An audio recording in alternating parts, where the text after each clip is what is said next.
Merci d'écouter la radio nationale du Mali. Il est 13h à Nyola dans la région de Ségou et partout au Mali.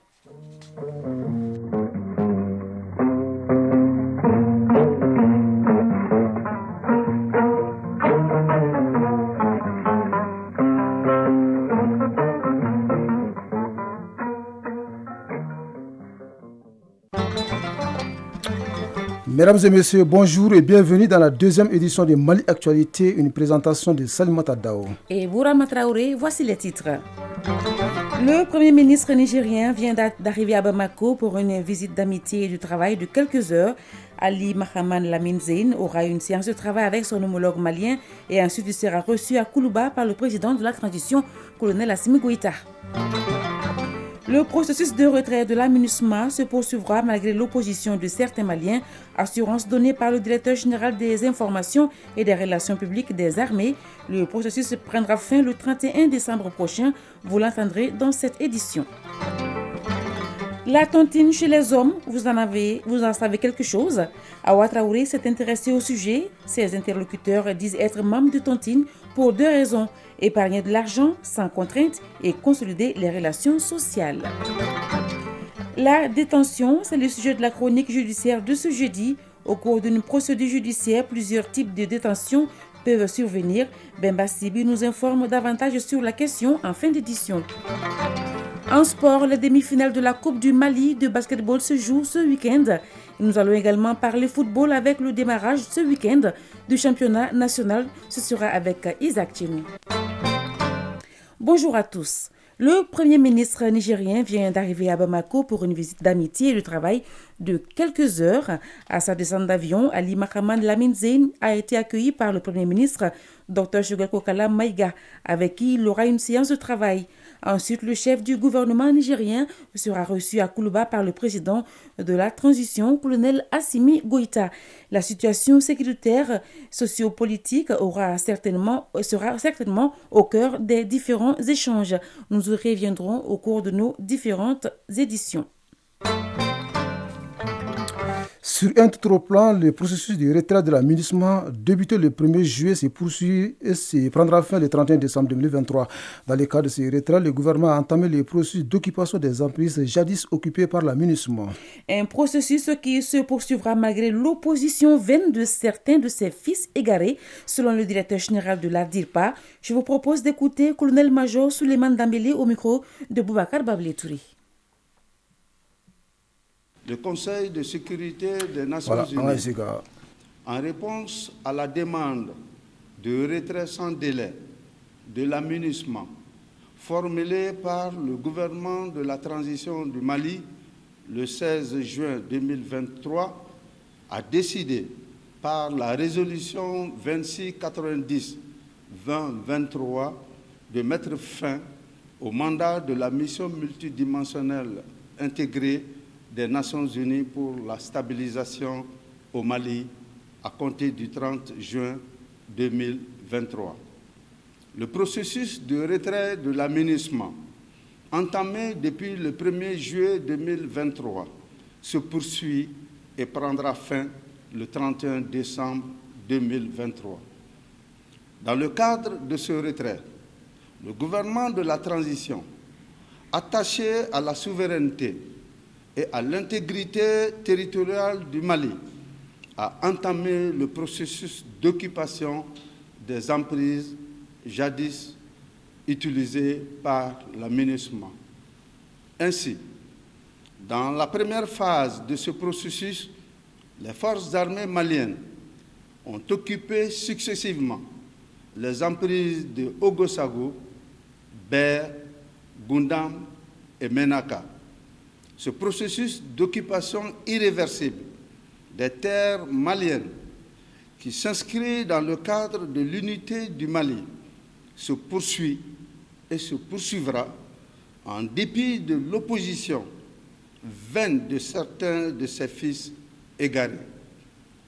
C'est au cours de la mise en œuvre de la deuxième phase de ce processus d'occupation que les forces armées maliennes ont, ce mardi 3 octobre 2023, vivement repoussé 3 attaques des groupes terroristes contre nos unités. Une attaque à l'engin explosif improvisé entre Tombouctou et Ber, 2 attaques aux engins explosifs improvisés entre Gao et Anéfis et une autre attaque entre Gomakroa et Nampala. Dans la même veine, des postes FAMA qui ont fait l'objet de réorganisation du dispositif afin de réduire la capacité de mobilité des groupes armés terroristes ont été pris pour cible pour des raisons de propagande sur les réseaux sociaux. Le chef d'état-major général des armées invite par conséquent les populations des zones concernées et l'ensemble de la population malienne à garder tout leur calme et les rassure que toutes les dispositions sont prises pour les protéger contre toute agression. Notre vaillante armée, vos dignes fils, se battront jusqu'au dernier souffle pour défendre l'intégrité de notre chère patrie qui est un et indivisible.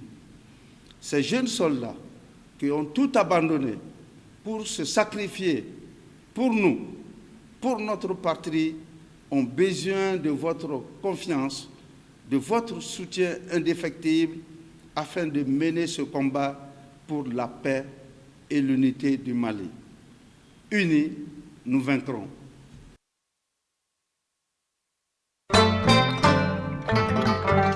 À l'intérieur du pays, environ 22 milliards de francs CFA, c'est le budget 2022 du Conseil régional de Sikasso. L'organe vient de tenir à Koutiala la restitution publique de son compte administratif au titre de l'année dernière.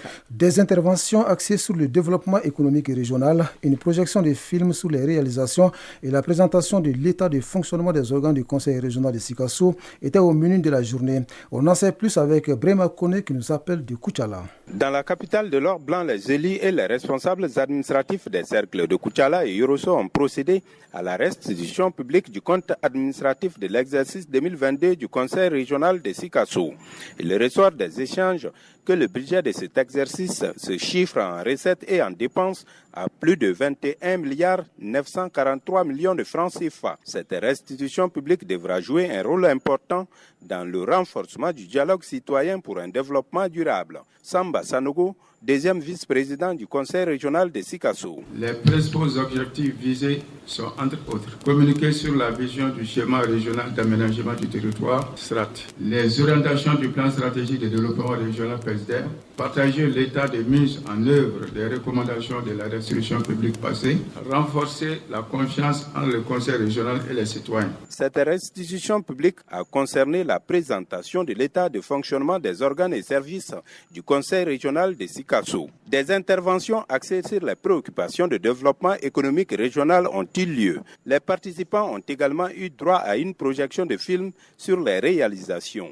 Ainsi, il apparaît clairement que dans le pôle de développement de Koutiala, le Conseil régional de Sikasso a aménagé des plaines pour la culture du riz. Kéou Numanta, préfet du cercle de Koutiala. Le Conseil régional de Sikasso a privilégié depuis 2011 la restitution publique de sa gestion à travers les 3 pôles de développement que sont Sikasso, Bougouni et Koutiala. Il reste entendu que dans un souci de satisfaction des besoins des populations, les gestionnaires de la collectivité se doivent d'observer avec la plus grande rigueur les règles et les principes d'administration et de gestion des affaires locales. Les participants devront formuler des recommandations devant inspirer le Conseil régional de Sikasso dans la planification, la mise en œuvre et le suivi des activités. Koutiala, Brehima Kone pour l'ORTM.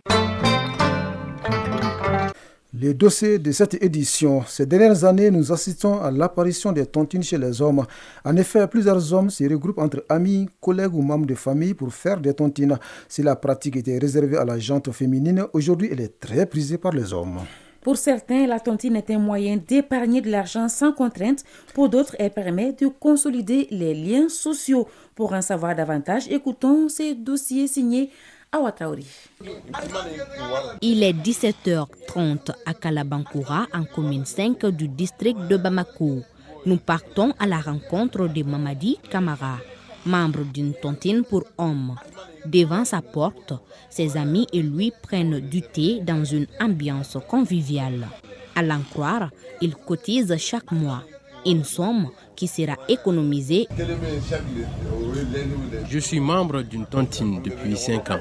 Je suis dans 2 tontines avec mes amis d'enfance. Et nous sommes au nombre de 20 personnes. Dans la première tontine, tous les lundis, on paye 10 000 francs CFA et quelqu'un empoche les gains. Dans la deuxième, tous les 15 jours, chacun paye 75 000 francs CFA. Dans les 2 tontines dont je suis membre, il est interdit de payer en retard. Contrairement à celle des femmes, on ne se réunit pas et ne prépare pas à manger. Chacun envoie l'argent au chef de la tontine. Quand on commence une nouvelle tontine, on fait les tirages et chacun sait à quel moment il doit empocher son argent. On a décidé de s'organiser en tontine afin de renforcer nos liens et de faire de l'épargne, car chacun de nous est dans divers corps de métier.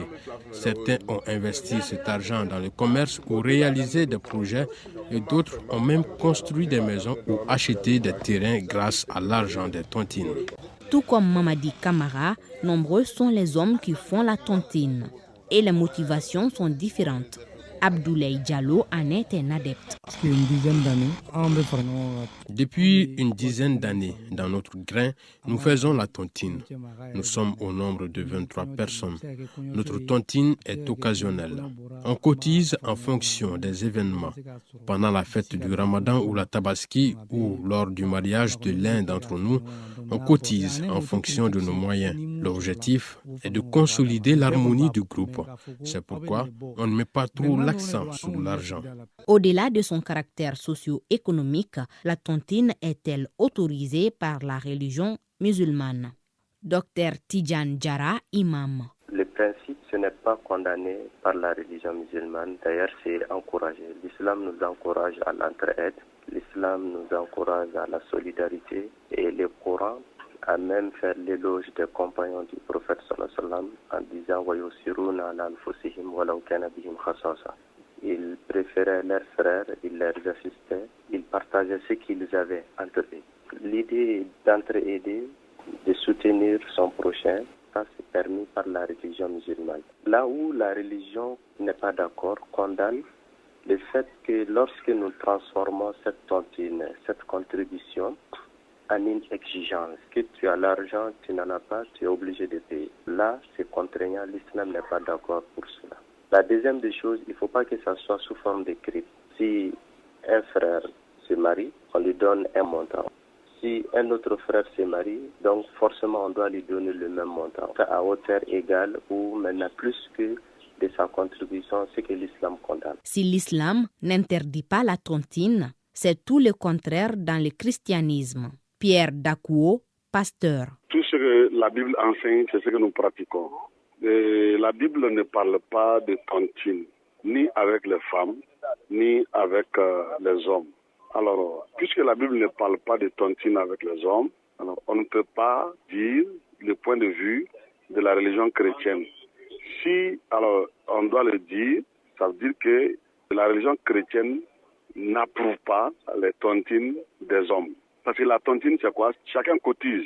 Et tour à tour, chacun prend. Donc, c'est une dette. Les autres ont une dette envers toi. Tu as une dette envers les autres. Selon ce spécialiste, la tontine des hommes est une solution communautaire simple et pratique contre la pauvreté.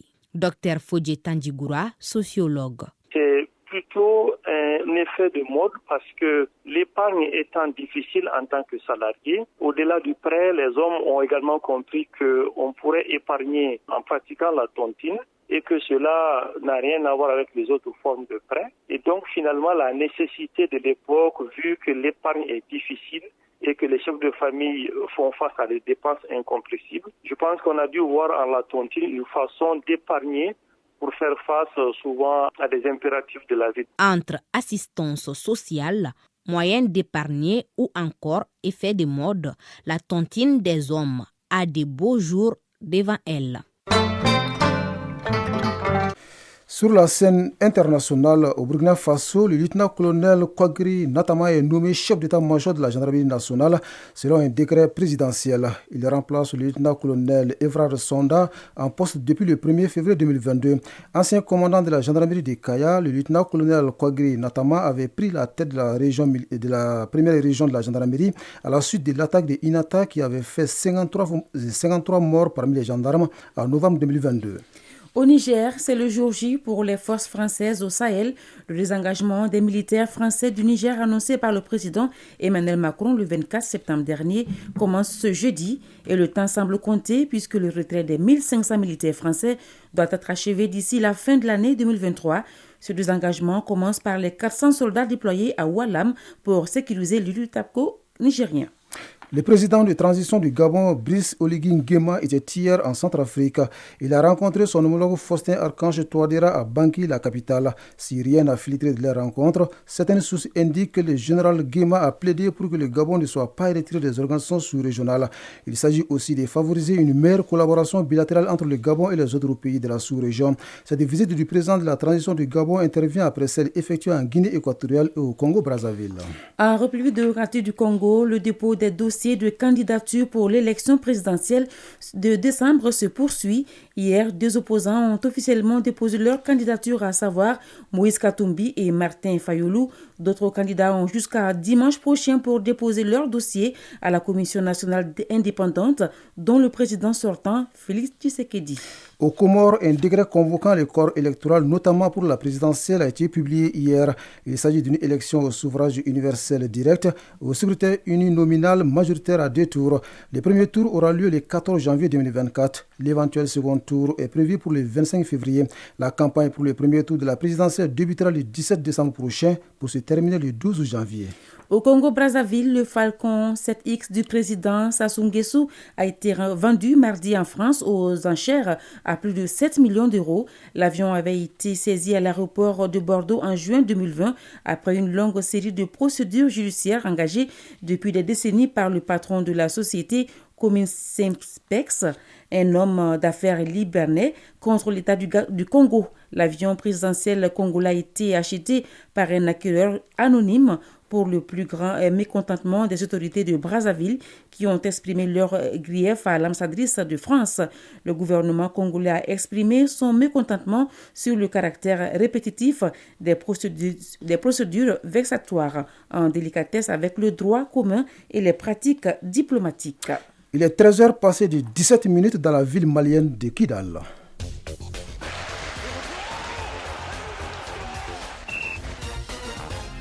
Sport à présent, basketball, les demi-finales de la Coupe du Mali se jouent ce week-end. Les rencontres se tiendront au Palais des Sports Salamatou Maïga. Football, sur le plan national, la saison 2023-2024 du championnat national Ligue 1 démarre ce week-end. En Europe, la deuxième journée de la phase des groupes de la Ligue des champions d'Europe a pris fin hier. La synthèse de l'actualité sportive porte la signature de Isaac Tchenou. On commence par la Ligue des champions d'Europe qui a bouclé hier sa deuxième journée et les différentes équipes s'en ont sorties avec fortune diverse. Atlético Madrid a battu Femondo par 3-2. Le Celtic a plié à domicile face à l'Azur de Rome 2-1. Dortmund et Milan ont fait match de 0 but partout. Le PSG a été battu par Newcastle 4-1. Et Crevenant et Young Boys ont fait match de 2 buts partout. City est allé battre Leipzig par 3-1. Shakhtar Donetsk a également battu Royal Antwerp par 3-2. Et le FC Barcelone a eu raison de Porto 1-0. À ce qui concerne le football, sur le plan national, le championnat national de Ligue 1 donne son coup d'envoi ce week-end. Samedi, le Djoliba et Elias Bougouni donneront le ton à la compétition. Cette rencontre prévue au stade du 26 mars sera suivie de ATS de Koro, 11 créateurs de Nyareda, et à Ségou, l'Est Bakarian accueillera Lasco. Suite dimanche, lundi et mardi. Au basketball, les demi-finales de la Coupe du Mali se jouent ce week-end. Le tirage nous a proposé de très belles empoignades en perspective en dames comme en messieurs. Les rencontres sont prévues donc ce samedi. Et chez les hommes, Attaque Club de Kidal et l'AS Real de Bamako donneront le ton à partir de 14h. Et à 16h, l'AS Real de Bamako tentera d'écarter le Djoliba en dames. Et à 18h, toujours en dames, le Saban de Bamako, détenteur du trophée, jouera contre Caravan Sport. Les hommes de l'ISFAS et du Saban de Bamako seront aux prises à 20h pour le dernier ticket de la finale. Tous les matchs se tiendront dans la salle Salamatou Maïga du Palais des sports. Et puis pour terminer, les derniers matchs du premier tour de la Coupe du monde de rugby auront lieu à partir de ce jeudi. New Zealand sera face à l'Uruguay et la France sera opposée à l'Italie. Les matchs continueront vendredi pour prendre fin dimanche avec les oppositions suivantes: Pays de Galles, Géorgie, Angleterre, Samoa, Irlande, Écosse, Japon, Argentine, Tonga, Roumanie et Fidji au Portugal. Les matchs à élimination directe, c'est-à-dire le deuxième tour, débuteront le samedi 14 octobre. Nous restons avec Isaac Tchenou pour parler de la leçon du sport qui porte ce jeudi sur ceux-là qui ont la responsabilité d'officier les combats de lutte. Les arbitres de lutte sont au nombre de 4. Isaac Tchenou nous en parle dans la leçon du sport. En sport, il y a toujours des officiels appelés arbitres ou juges qui dirigent les matchs. Les sports de combat ne dirigent pas la règle. Pour un combat de lutte africaine, les officiels sont au nombre de 4, nous indique Demba Dansoko, président de la commission des arbitres de lutte au Mali. La commission technique est composée de jurys. Et les jurys sont 3 arbitres, 2 sur les abords et 1 au centre. Donc plus le président du jury, qui est le chef du plateau, lui il est à la table technique. Les 4 officiels cités ont chacun un rôle dans une partie de lutte. Le président du jury qui est à la table, qui a le fait de match, il a le chrono, il a un sifflet aussi, mais les 3 juges sont sur l'aire de combat. Dans la lutte, les arbitres ont soit un sifflet ou des drapeaux suivant leur position, nous indique Demba Dansoko. Il y a un qui est le principal qui est au centre avec un sifflet. Les 2 autres sont aux abords du tapis où il y a un sable et ils ont les drapeaux. Le rouge c'est pour un lutteur, le bleu c'est pour l'autre lutteur. Et le blanc est là en cas d'incohérence dans la décision. Et la dernière phrase, il revient au chef du tapis quand il y a litige sur un combat. C'est ce jury qui est chargé de désigner le vainqueur ou le vaincu dans un combat de lutte. Chronique judiciaire. Dans la chronique judiciaire de ce jeudi, nous allons parler de la détention. Il y a plusieurs sortes de détention auxquelles les magistrats ont recours au cours du processus judiciaire jusqu'à son terme. Le processus judiciaire peut être sanctionné par une détention définitive. Suivons en rediffusion la chronique judiciaire avec Bemba Sibi. En matière de justice, plusieurs formes de détention existent, de la garde à vue à la détention préventive ou encore la détention définitive.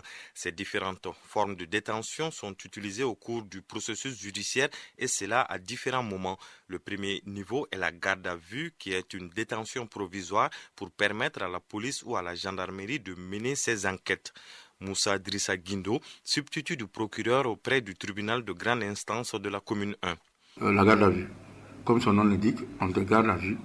Ça, c'est les OPJ, le commissariat, les gendarmeries, les brigades d'investigation. Maintenant, la loi dit d'écouter les parties pendant 48 heures. S'il y a un blocage, vous appelez le procureur de la zone, vous donne son avis et vous donne 24 heures. Et ça, c'est la procédure normale. Mais au-delà, il faut libérer la personne. C'est une question de la loi. Maintenant, les détentions préventives, c'est préventif. C'est juste pour mener les enquêtes et après faire une transition directe à la structure que doivent juger. Ça, c'est au niveau du tribunal avec le contrôle du procureur. Il ne doit pas dépasser 2 semaines selon la loi. Ça n'a pas duré, c'est préventif. C'est comme la garde à vue. Passé le délai de la garde à vue et de la détention préventive, on tombe dans la détention arbitraire, ce qui est une violation de la loi. Et le constat est que les cas de détention arbitraire sont fréquents. Quand vous partez dans les unités d'enquête aujourd'hui, il y a des gens qui sont en prison pendant 8 jours, 9 jours, 10 jours. C'est parce que les PV ne remontent pas. Il y a des mutations au niveau des parquets. Bon, ça, ce n'est pas normal. Et en plus de ça aussi, il faut que le procureur qui soit sur place, la loi te donne l'obligation de faire des visites inopinées au niveau des commissariats pour voir qui est là, pourquoi et pour quelles circonstances. Une disposition qui permet au procureur de la République de s'assurer que dans sa juridiction, certains prévenus ne soient pas victimes de détention arbitraire. Mais dans certains cas, la détention provisoire peut aller au-delà de ce que prévoit la loi. Quand on va sur le cas des crimes par rapport au terrorisme, compte tenu de la situation du pays, ça va au-delà, 9 jours, ça va au-delà. Mais tout ça, il faut informer le procureur. Tout ce processus va aboutir à un procès. En la matière, tout prévenu doit comparaître libre. Dans la pratique, ce principe s'applique selon les cas, car certains prévenus comparaissent libres et d'autres non. Quand le juge oriente, le substitut oriente, on envoie quelqu'un en prison, il donne 2 ou 3 semaines. Il y a la comparaison immédiate, il y a la citation directe, et il y a d'autres volets. Il faut comparer devant le juge libre. Vous quittez la prison, vous venez. Il y a d'autres qui sont libérés parce que si l'affaire n'a pas trop d'enjeu, on vous poursuit non détenu. Mais le jour du procès, on dit le jugement de fond et vous êtes convoqué ce jour-là. Bon, maintenant, quand vous êtes en prison aussi, au moment de la procédure, à n'importe quelle étape, le prévenu et son avocat ont le droit de demander une liberté. La liberté, c'est quoi? C'est de donner le temps de préparer leur procès. Et là aussi, c'est du droit. Bon, souvent, le juge peut refuser, souvent, on peut accorder la liberté, mais on vous oblige, si vous avez des garanties suffisantes, au-delà où vous êtes des cochons, on peut vous libérer, mais vous êtes convoqué à comparaître devant le juge telle date pour le jugement de fond. Bon, si c'est au niveau du cabinet, on vous dit de venir chaque vendredi ou chaque jeudi, moi, choisir un jour, vous venez vous présenter et vous signez leur registre.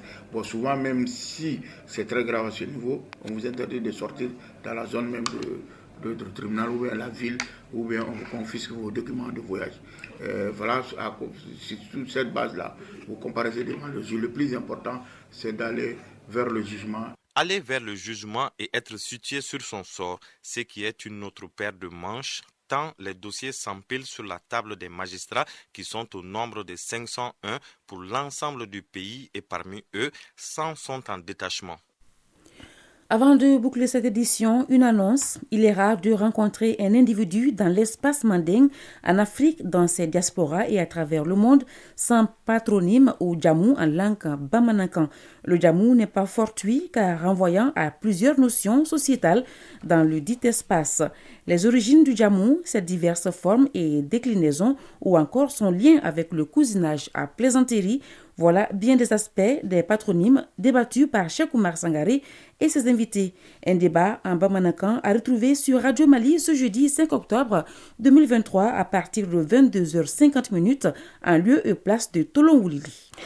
À 13h passées de 27 minutes à Fanny dans les cercles de Bla prend fin cette édition que vous pouvez trouver sur www.ortin.ml et sur l'ensemble de nos plateformes digitales grâce à Abdul Aziz Koulibaly qui a assuré la mise en ligne de cette édition.